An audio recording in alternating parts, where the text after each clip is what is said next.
every one of us, every American, every elected official can do our part. Instead of giving in to cynicism and division, let's move forward with the confidence and optimism and unity that defines us as a people. For now is not a time for partisanship, it's a time for citizenship. A time to come together and work together with the seriousness of purpose that our national security demands. Turns out not everyone's on board with that. Unless you think coming together in a nonpartisan way as citizens and showing a seriousness of purpose about national security means blaming the problem of terrorism on health care reform. Really? An actual politician actually did that today. A United States Senator, in fact. Senator John Cornyn, chairman of the National Republican Senatorial Committee, put out this statement in response to the president today. He said, quote, "I worry that the president's preoccupation with health care and other domestic issues has distracted him from what should be the fundamental role of our chief executive, keeping our nation and its citizenry safe from harm." In other words, hey, is there any way we can use this attempted terrorist attack as an excuse to try to stop health reform? What, is it too soon? Today, Republicans from John Cornyn to Michael Steele to Pete the Human Sieve Hoekstra to John Boehner to Michelle Bachmann to Mike Rogers to even little Todd Tiahrt, for crying out loud, all put out statements attacking President Obama on terrorism within moments of the president's remarks. As I said, John Cornyn's statement used terrorism to argue against health reform. Michael Steele's statement said Obama needs to recognize that terrorism is a threat. Because he doesn't? Pete Hoekstra's statement said he wants more intel released about Fort Hood. This coming from the guy who was too busy campaigning for governor in Michigan to actually attend a congressional briefing on Fort Hood. John Boehner's statement said the administration has reverted to a pre-9/11 mentality, as evidenced by the Obama administration trying the underpants bomber in civilian court, just like the Bush administration did after 9/11. Michelle Bachmann's statement said something, I'm sorry to say, was incomprehensible about lawyering up. Mike Rogers' statement said the Obama administration isn't committed to defeating terrorism, and little Todd Tiahrt put out a statement saying Janet Napolitano should resign, and it was God that stopped the underpants bomber.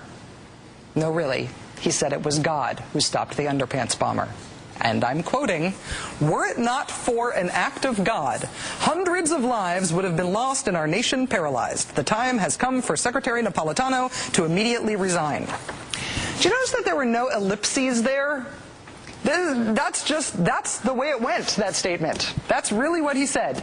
Janet Napolitano should resign and God gets a medal. You know, it's not like there were a ton of really rational responses from the Republican Party that I ignored in order to come up with this little compilation. This was pretty much the response from the opposition party today to the president's announcement on terrorism. This is what they've got to offer. God did it. Obama doesn't want to stop terrorism. When Bush did what Obama's doing, I was okay with it. Something inexplicable about lawyering up. And can we stop health reform now? That's what they're offering on terrorism. The president is back to pretty rhetorical flourishes about not being red states or blue states, but being united in serious purpose to face the policy challenges of the United States. I hope he is not holding his breath. Joining us now is David Korn, Washington bureau chief of Mother Jones Magazine, columnist for politicsdaily.com, and my buddy. David, it's good to see you here. Thanks for coming in. Good to be with you, Rachel. What would have happened if Democrats reacted to the shoe bomber back in 2001, 2002, the way Republicans have reacted to the underpants bomber? I think it's fair to say that Dick Cheney would have arranged for secret trials and would have sent them all to Gitmo. I remember those days. I mean, the Democrats did not respond this way, the way that Republicans have responded for the last 2 weeks. Yeah. I mean, no one doubted that George Bush was serious about terrorism. Maybe they doubted his policies and they became obsessed with Iraq rather than Al-Qaeda. But, you know, yesterday Liz Cheney put out a statement. You remember Liz Cheney, who sort of seems to be the medium, you know, channeling her father. You know, and I have it here. It said, "It's time for the president to make defending the nation his top priority." Now, how many weeks did President Obama spend on getting Afghanistan strategy organized? We may not like what he decided, but it seemed to be pretty much a top priority. And in terms of those predator drone attacks that are hitting Pakistan, he's overseen far more of those than Bush and Cheney did in their last year in office. So, I mean, they can keep making these rhetorical points because maybe they play on some old prejudices about Democrats being weak on national security, but they have no basis in fact. Well, and some of the not basis in fact is more pronounced than others. Rudy Giuliani, for example, went on CNN last night and said that the shoe bombing happened before 9/11. And that explains the difference in approach. It's a total lie and a weird one. Peter King, Jim DeMint, and all these guys keep saying that President Obama won't use the word terrorism, which is also a total lie and a weird one.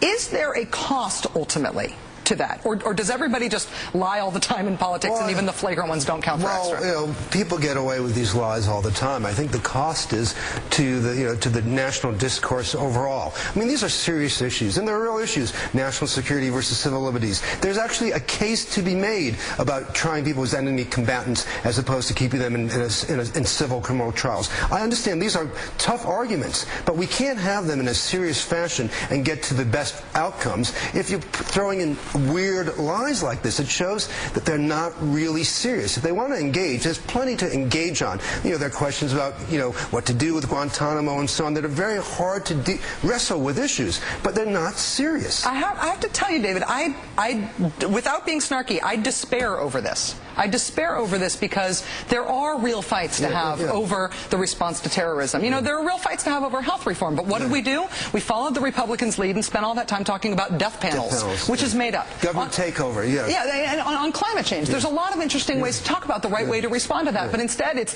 climate gate. It's all made up, following the Republican framing into nonsense land. And we've ended up talking about stuff that is not real instead of talking about policy. I want to have policy fights. I don't want to be fighting with people who refuse to acknowledge reality. Listen, Michael Steele put out a statement within half an hour of the president's speech today. So he did not even take an hour to think about what would be the reasonable Republican response. It was obviously ready to go beforehand. It shows, listen, these are existential questions for the United States. And they, whether it's Afghanistan or fighting Al-Qaeda and others, these are big things. If you can't put an hour worth of brain power into figuring out what you should do, and maybe actually you could say once in a while, well, I kind of agree with what the president said, or I disagree with here, I agree with that. But, without making everything a partisan attack. And I know it's his job to be partisan, but if all we do is see things through that prism, we won't reach the answers that we need to for these big challenges. I am totally okay with partisan attacks. I love partisanship. I think partisanship helps. What I don't like is when we don't agree on the facts at hand. And the fact is, you know what? The shoe bomber was after 9/11. I'm sorry, you can put it on a calendar. That's not a fight. You can't do anything about that. There's no response, and what it does is it muddies up the waters, and unfortunately there is an audience out there that will follow, whether it's Rudy Giuliani, Michael Steele, or Tiny Todd T.R. Tiny Todd T.R. That's hard to say. I admire you for that. I mean, there are people out there, unfortunately, who follow this and who believe in death panels, and I think, there's a certain degree of exploitation here, because I do think that, Rudy Giuliani, Michael Steele, people in leadership roles should know better. And we should maybe embarrass them into knowing better in public. I'll keep trying. That's your job. David, I'm really happy to see you. Thank you for coming in. Appreciate it. My pleasure.